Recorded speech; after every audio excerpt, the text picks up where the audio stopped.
प्राकृतिक दुर्विपाक जो ओडिशा बारंबार संतुलित हुए एवं विशेषकर बन्या रे लोक माने क्षतिग्रस्त हुंती बन्या ठू आरंभ करी साइक्लोन ठू नेकरी चिर ओडिशार सहचर किंतु ताकू गला शताब्दीर शेष गोटे इन्स्टिट्यूशनल फ्रेमवर्क जरिया रे गला महाबात्यार अभिज्ञतार नेकरी एवं ताकू गला सरकार जो मनुष्यकृत प्राकृतिक दुर्विपाक संकु जो भाव में परिचालन विपर्य परिचालन विफलता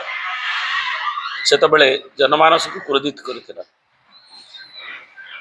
एवं एबे पुणी 25 वर्ष पर आज से भली स्थिति जो गोटे देखा मिलूँ दायित्वहीनता विपर्य परिचालन विशेषकर परिचालनार सिस्टम थिले भी ताकू जे राज्यर मुख्य एवं जी कि जल संपद विभाग मान्यवर मंत्री तांकर सेठी प्रत्यक्ष परिचालना परोक्ष परिचालनार आवश्यकता प्रत्यक्ष परिचालना ही जरूरी आवश्यकता थाए। आज देखिए राज्य बन्या उबुटुब है बेले महानदी ब्राह्मणी बैतरणी ये जो सिस्टम गुड़िक सालंदी एवं आमर विपद संकेत विभिन्न जगह आज मुंडली रे 9 लाख क्यूसेक पानी प्रवाहित होउची एवं तल अंचल कथा अतनु बाबू कहबे लुणा करंडिया ठू नेकरी जो अंचल रे मध्य परिस्थिति गंभीर रही एवं राज्य रे 7 जन व्यक्तिंकर जीवन हानि होइची एवं प्राय 1310 जन गृहपालित पशु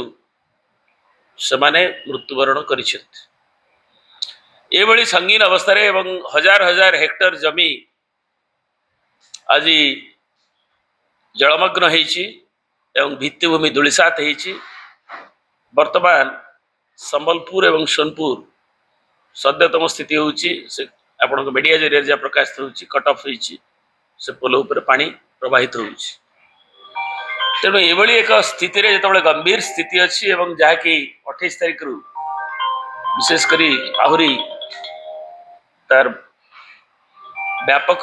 भाव में क्षयक्षति होइछि एवं बन्या जाउछि बन्या रे लोक आक्रांत होइछन्ति एवं प्राय महानदी सिस्टम रो 15टी जिल्ला ठू नै 20टी जिल्लार लोक उणा अधिक आक्रांत होइछन्ति एवं समस्ते प्राय बहुत क्षयक्षति होइछि जीवन हानि होइछि पशु मानकर हानि होइछि। से समय रे राज्यर जे नेता से कौन दलर मुख्यमंत्री नुहति राज्यर नेता से जाइकरी दिल्ली रे जोटा जो कथा मान्यवर विरोधी दल नेता जी जनसाधारण नेता जी कि ओडिशा रे प्राकृतिक दुर्विपाक को इंस्टीट्यूशनलाइज करवा एवं ताकू से मॉडलटा प्रशंसित हो जाति संघ भी प्रशंसित होता ताकू ट्वीट करिसेंती एवं आमे माने जानी छे जे दिल्ली रे जाई से भोजी बात रे माति एवं दलर शीर्ष नेता माने सेठी उपस्थित रही एवं ये कथा बन्या विपन्न को दुर्गत दुर्दशा जोटी से कमांड धरिवा कथा निजे से नहांती तेणु एको आमे बिजु जनता दल तरफ एथिरे ओडिशार जनसाधारण क्षोभ को नहीं तीव्र निंदा करुचु एवं तुरंत ए विपर्य परिचालन रे केना मुहूर्त मुहूर्त भी मूल्यवान से तार परिचालना सठिक भाव रे कारण सेतबेले नवीन बाबू सरकार बेले थिला जे गोटे अमूल्य जीवन जीवन मूल्यवान गोटे अमूल्य जीवन जमती बर्बाद न हुए जीरो काजुअलिटी। आज मुख्यमंत्री महोदय निजे जीरो काजुअलिटी कथा कहते किंतु ए बन्या 7टी जीवन हानि होइछि। तेणु लोकंक पई ये जो बेपार वा मनोभाव दुर्गतंक पई जो भली भावना कार्यक्रम एवं ताकू नवार जो मानसिकता से आज उणा पड़ी बोली प्रत्येक नागरिक आज अनुभव करुछ। तेणु तुरंत लोकों जीवन सहित पशुपक्षी गृहपालित आरंभ कर क्षयक्षति संपन्न आदिवासी सहित टालटूल नीति नक सेठी न खेली तुरंत आवश्यक कार्यानुष्ठान नवापाई एवं आमे विजु जनता दल तरफ दाबी करुछु। श्री रतन सब्यसाची आपण मैंने समस्ते अवगत अच्छा जे बन्या परिस्थिति किभली भाव में संगीन रूप नहीं 20टी जिल्लारू अधिक अंचल क्षतिग्रस्त होती अनेक लोक बासहरा हो सारे गाई गोरु पशु से माने मध्य गाँव बाहर रही से कनेक्टिविटी भी नहीं खाद्य से पाखे पहुँची नहीं पर्यंत एवं सबुठु विचित्र कथा होची जे वाटर रिसोर्स डिपार्टमेंट जल संपद विभाग जे बन्या को नियंत्रित करी थाए से विभाग पूरापूरी कुंभकर्ण निद्रा रे शोइछि। शाळंदी ठारू आरंभ करी भद्रक जाजपुर केन्द्रापड़ा ए अनेक स्थान रे घाई गुड़िक घाई गुड़िक मनुष्यकृत घाई होती अभियोग होती। आज आमर विजु जनता दल नेत्री केवल नुहति से होउचंती आमर विधानसभा वरिष्ठ पीएससी चेयरमैन से मध्य आज अभियोग करिसंती जे जंत्री जोगु जल संपद विभाग रो जे घाई होइछि जाजपुर जिल्ला एवं जहा फल रे अनेक लोक बासहरा होइछंती। एभली जेतबेले संगीन परिस्थिति सारा ओडिसा रे देखा देइछि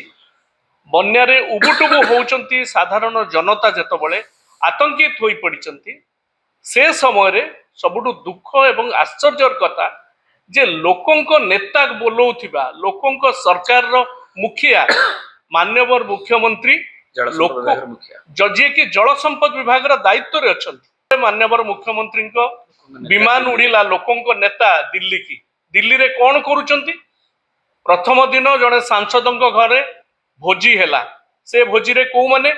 जो माने बन्या परिस्थिति देखिबा कथा लोकंक सांसद लोक माने जाऊ मान को पठेइथिले जे दिल्ली दरबार को लोकंक समस्या बुझिबा पई बन्या समय से सेठी अटकी तांकू नैश भोजी दियागला जने ओडिसार जने सांसदंक घरे आउ कोठी हैला आज आपण टेलीविजन रे देखि पारुथिबे दिल्ली रो सबुठु दामिका होटल अशोका होटल रे कन्वेंशन हॉल रे मान्यवर मुख्यमंत्री भोजी देले नैश भोजी देले सांसद मानकू सेठी एठी किंतु लोक बन्या रे पड़िकी छटपट होउचंती 2 दिन जाक सेही थिरे चली गला। आपण देखंतु 4 दिनिया गस्त एठी लोक छटपट होउचंती किंतु लोकंक नेता लोकंक मुख्यमंत्री दिल्ली रे भोजी करूचंती कहा खुशी रे को खुशी रे होउचंती से कथा मध्य गणमाध्यम पचारुछि तांको दल रे कोन होउची आमे से कथा बुझिबा पई चाहुनु किए आसिले तांको संबर्धना दिया होउची पद पदवीरु चली गले किंबा काहाकू विदा करी देइकिरि किए दिल्ली रे जाई भोजी करचंती से संपर्क रे आमे आलोचना करिया पई आज चाहुनु किंतु ओडिसा बासी जेतबेले आतंकित हेई पडिचंते भयावह बन्या परिस्थिति रे याकू मुकाबिला करिवा कहार दायित्व दायित्व होउची माननीय मुख्यमंत्री ओडिसार मुख्यमंत्री आज्ञा मोर आज गोटे कथा मन पड़ी जाउची रोम जेतबेले जळुथिला नीरो बंशी वादन करुथिले आज ठीक सही अवस्था ओडिसा रे देखा देइछि। आज आपण मानकू ओडिसावासी को मन पकई देवा पई चाहूछि जेतबेले बन्या आसे मुख्यमंत्री थांती नवीन पट्टनायक से समय निर्देश दियंती कौनसी सांसद विधायक मंत्री कोठी रही परिबेनी बन्यार्थक पाखरे से रहिबे एवं मान्यवर मुख्यमंत्री मध्य निजे बार बार रिव्यू करंती लोकंक पाखकू जांती सेहिति पे ओडिसार ना आज जातिसंघ रे मध्य स्वर्णाक्षर रे लेखा रही जे नवीन पट्टनायक डिजास्टर मैनेजमेंट रे नंबर 1 किंतु आज ओडिसा रे जतबे एडे बड़ डिजास्टर देखा देइछि देखा देउछि मध्य ताकू मॉनिटरिंग करिया पे केही नांती आज्ञा मु केन्द्रापड़ा जिल्ला रे कहूछि पाइका नदी बंध भांगिबा पई बसिलानी जंत्री माने कोठी बुलुचंदी मु जानिनी बाबू माने जो माने सब दलीय नेता माने सरकार रे अछंती से माने सब गोटे गोटे गेरुआ टावेल पकई बंध जगिबा ना रे इंजीनियर मान को धरिकिरी बुलुचंती फोटो उठाउचंती गाई गोरु माने खाइबा पई पाउनांती एभलिया भद्रक बालेश्वर ठर आरंभ करी जाजपुर ठर आरंभ करी केन्द्रापड़ा रे देखियो को मिलुछि तेणु आमे घटना को तीव्र निंदा करूछु लोकंक मुख्यमंत्री कहउथिबा लोकंक सरकार बोली डिंडिम पिटुथिबा जो माने दायित्व रे अछंती टिके तांग निद्रा भांगू एवं तुरंत एथिरे हस्तक्षेप करिगिरी ए कार्यक्रम को किभली भाव रे लोकंक पाखरे सरकार ठिया हेबो से विषय रे देखंतु এবং জଳ সম্পদ বিভাগ जो जंत्री माने अछंती सेमाने टिके जागतियार रूम कौनसी बुलेटिन नहीं लोक सतर्कता दिया होनी कौनसी जना जाऊनी कौन होउची मनुष्यकृत घाई गुड़िक गोटा पर गोटा घटिकी चली मोटामोटी भाव में ए घटना को आम तीव्र निंदा करुचु एवं आर आशु समाधान करने सरकार एवं माननीय मुख्यमंत्री पदक्षेप नियंतु धन्यवाद। आम देखुचु आज्ञा कौन प्रेस रिलीज जारी कर तो कहूँ आज जो चारिटी घाई है मंत्री कहे कि कौन से दायित्ववान जो सार माने अच्छी मंत्री अच्छा से कहे कि कौन पे ये घाई है केते कैटल फीड पहुंची तार रिपोर्ट देवे कि एपर्यंत रिपोर्ट टाको बाहर करना सार्वजनिक करंतु जिला ऑफिस की जाइए कि एपर्यंत कैटल फीड मु पचारुची घाई केवल नुहे आज्ञा ये व्यवस्था को संपूर्ण नियंत्रित करने कोऑर्डिनेट करने सरकार दायित्व संपूर्ण विपर्य परिचालनार दायित्व गोटे टीम हिसाब से सरकार नवा कथा तार मुखिया होचंद मुख्यमंत्री मु जानि नहीं कौन रिव्यू इंट्रा डिपार्टमेंट कोऑर्डिनेशन तबे मुख्यमंत्री दिल्ली रे रुहंतु तबे आपण जदि कहउचंती मुख्यमंत्री दिल्ली रे रही भुजी आज्ञा मु से कथा कहूनी 24 वर्ष सरकार 23 वर्ष सरकार से ही काम करंती बोली डिजास्टर मैनेजमेंट यूनिसेफ अवार्ड देछि किंतु एभलिया डिजास्टर टाइम रे माननीय मुख्यमंत्री दिल्ली रे बसिबा ठीक जदि आपण माने चिंता करूं धन्यवाद।